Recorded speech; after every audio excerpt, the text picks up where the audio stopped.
Congress BRS మహిళా కార్యకర్తల పోటాపోటీ నినాదాలతో హైదరాబాద్ మహిళా కమిషన్ కార్యాలయం దగ్గర పెద్ద ఎత్తున హైడ్రామా నడిచింది.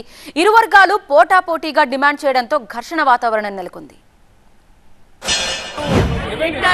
ట్విట్టర్ పిట్ట కాదు, ఏ విధంగా అందరు వేదికగా ఏ విధంగా అన్నాడు అదే విధంగా నేను మళ్ళీ చెప్తున్నా, బయటకు వచ్చి మహిళలకి బహిరంగ క్షమాపణ చెప్పాలి.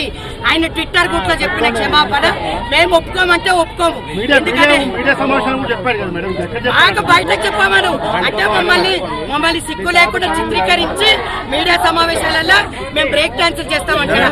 ఆయన కూడా తల్లికే ఉంటుంది కదా, అంటే ఆయన తల్లి బ్రేక్ డాన్స్ చేస్తుందని అడుగుతున్నా.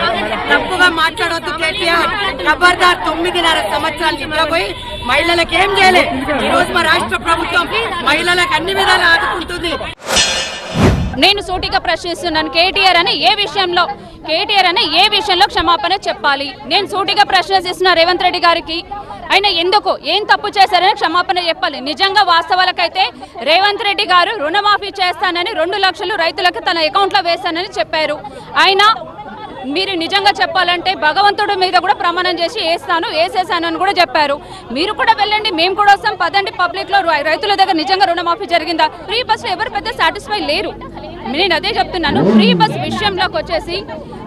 విషయంలో ఎవరికి కూడా పెద్ద సాటిస్ఫాక్షన్ లేదు, అంత పెద్ద ఉపయోగం కూడా లేదు. మాకు వద్దు బాబాయ్, ఈ బస్సు ఫ్రీ బస్సే వద్దు, మాకు మహాలక్ష్మి కిందకి 2500 మా ఖాతాలో వేస్తున్నారు, అది ఇవ్వండి. పెన్షన్స్ ఉన్నాయి, అవి ఇవ్వండి.